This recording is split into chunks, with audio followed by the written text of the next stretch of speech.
How did he not know or play an active role and participate in the smuggling of 10,000 kilograms of gold? Hey guys, we're back for another episode of the Final Takeaways podcast. It's Wednesday, or hump day, as we call the middle of the week. I truly hope that all of you and your families are doing fantastic. Now, we have a plot twist. A scandal within a scandal. It's starting to remind me of those nesting dolls.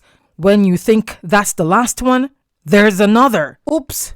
So, remember the Mohameds? They're the wealthy father and son Guyanese gold dealing businessmen, Nazar Mohammed and his now politician son, Azruddin Mohamed, who were both slapped with criminal charges related to 10,000 kilograms of gold illegally exported out of Guyana, allegedly. And now, GHK Lall's name is being called, and he wants to clear his name. So you're definitely going to hear from Lall himself, where he tells us how the gold exporting procedure works in Guyana. He also clarified the extent of his relationship with the Mohameds. If you don't know, Lall is the former chairman of the Guyana Gold Board. Now, the Mohameds have not been tried in court as yet. And as with anyone else indicted by the US, they are considered innocent until proven guilty in a court of competent jurisdiction. The main charges brought in the US indictment against the men are wire and mail fraud and money laundering linked to gold smuggle into the United States. And there's also the tax evasion aspect of this case. Now, the gold in question was either not declared or was exported through the Mohameds' company, Mohamed's Enterprise, by using false declarations on gold export documents. Indictments. My name is being stuffed into this. I have never been a friend of the Mohameds. I've never met the son, spoken to him, dealt with him. I know the father from 3 years. I know the father from politics. So, why is GHK Lall getting dragged into this mess? Well, Lall was the chairman of the Guyana Gold Board from 2017 to 2020. This timeline is key to remember, since the US sanctions placed on the Mohameds stemmed from allegations that gold smuggling was going on between 2017 and 2024. Grab a seat because we're going to tell you the whole story based on all we know so far. And of course, please head to the comment section and tell us your take on this scandal. Do you think Lall could be called as a witness in the US case against the Mohameds? To fully understand what's going on here, we need to rewind to the period when Lall was the chairman of the Guyana Gold Board. What had happened was, Guyanese critic, real name Mikhail Rodriguez, he's alleged to have slandered Lall's name on social media by telling the public that Lall made it possible for the Mohameds to smuggle gold out of Guyana during his time as chairman of the board. We learned that critic made the allegation on his progress report with the Critic Show around October 6, 2025. And then he repeated the serious allegation the following day on another broadcast. Fast forward to days ago, Lall's lawyer is alleging that critics' statements are false and malicious and intended to defame and damage his client's name and reputation. Through a lawyer's letter, Lall warned critic of his intention to take legal action unless he makes a public apology on his show and other news media platforms. But get this, instead of complying, critic doubled down on his accusations against Lall. Let's listen to what critic had to say in response after he received the letter of intent by the attorney. And by that, I mean the letter of intent to bring legal action against critic. Now we got evidence to show that he was the head of the Guyana Gold Board, while Azruddin Mohamed smuggling gold from Venezuela, smuggled it in out. Documents, I have documents to show that Guyana Gold Board played an active role. So GHK Lall is saying that he was there, but he didn't know. Is that what he's saying? I don't know. So this gentleman who knows all about what is going on in the government, all about corruption. How did he not know or play an active role and participate in the smuggling of 10,000 kilograms of gold between 2017 and 2024? How he did not know when a great part of the time he was the head of the Guyana Gold Board? That's all I asking. And I ask again, Mr. GHK Lall, how much gold did the Mohameds pay you? Did you collect the money in gold? Did you collect it in US? How? We'd have to have some people from the Guyana Gold Board come and explain. Who played a role? Did you give any instructions at the time? Were you totally oblivious? Guys, it looks like someone just added themselves as a witness. Don't be surprised if US prosecutors want to know what he knows, if he really knows anything. Or is this simply a malicious attempt to slander and defame Lall? Now, this isn't funny, but if you know anything about critic, that's exactly the reaction you're gonna get. That doesn't mean it's right or okay, but critic will be critic. Tell us your thoughts in the comment section.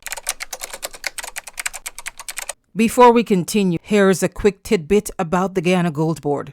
Its main function is to purchase all gold produced in Guyana, facilitate the trading of gold by businesses, and to ensure an adequate and equitable supply of gold at fair prices. In a supervisory capacity, the board must ensure that licensed dealers comply with AML-CFT regulations, which are the anti-money laundering and counter-financing of terrorism regulations. Now, in a move to clear his name from getting tarnished in the Mohameds' gold smuggling scandal, Lall told Guyanese reporter Travis Chase that the claim is outrageous. First and foremost, Lall wants the public to know that, in his capacity as the chairman at the time, he was far removed from the process involving the hands-on procedures required by law to export gold out of Guyana. Secondly, Lall emphasized that he's someone who follows the law and that he was transparent in his role at the Gold Board, regardless of who the customer was.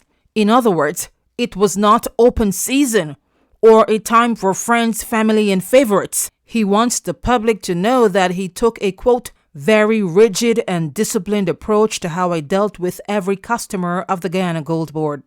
Let's hear more. 10,000 kilograms of gold exported out of Guyana, but omitted from official declarations. That's straight out of the US indictment. Omitted from the declarations. When you want to export 1 ounce of gold, 1 ounce of gold, or 100,000 ounces, you've got to complete a declaration. You've got to complete documents.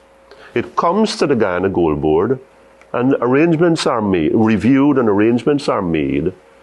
Follow this now, folks. For people from the Guyana Revenue Authority Customs Department, 1, Canoe, 2, and Police Narcotics, 3. Plus a Guyana Gold Board representative, might be 2. So you've got 4 sets of agencies and 4 sets of people involved in the examining, the weighing, the sealing, and the signing off. So there are these sets of eyes there. I've never been to a gold sealing. I've never been to a dealer premises. I have never been then or after, in those 3 years and after, to any gold dealer, gold customer, place of business, residence, or any such thing. Never met them on the road. The former chairman also explained what his relationship with the Mohameds looked like while he was at the Gold Board, making it clear that it was strictly professional. My relationship with every Gold Board customer, from gold dealer to gold exporter, from medium scale miner to 1 pennyweight declarer. My relationship with them began and ended within the walls of the Guyana Gold Board. I don't think I need to repeat that. In other words, I had no conversation, no transaction, no interaction, no socialization with anyone from the Guyana Gold Board outside of the premises of the Guyana Gold Board for the 3 years that I was there. You want to talk to me? I've said it to the dealers, exporters. The little guy, the woman bringing in 2 ounces of gold. You have a right to see me and talk to me, but there are 2 conditions, 2 preconditions. It's got to be on the Gold Board floor, and it's got to be somebody else there. I will not sit in a room and discuss any business with you or anybody without a senior member of the management team there. This may not surprise you. Lall believes the PPP is behind the slander by Guyanese critic. As I've mentioned, Lall is demanding a public apology from Guyanese critic and is exploring legal options for libel and slander, which could see him getting compensation for harm caused to his reputation. Azruddin Mohamed, who is now Guyana's opposition leader-elect, and his dad, Nazar Mohamed, are waiting to know their fate in regards to the criminal charges brought by the U.S. Last week, Attorney General Anil Nandlal told the nation that the government is ready and willing to hand over the men to U.S. law enforcement. Right now, they're just waiting for the U.S. to request extradition under the Standing Extradition Treaty that Guyana signed on to with the United States. But let us not forget, Nazar and Azruddin Mohamed were once close to the same PPPC government and certain officials within the establishment who are now eager to turn them over to U.S. prosecutors. Here is where we have to part ways. Remember to subscribe for updates so you don't miss any of our stories, and stick around for what's coming up next.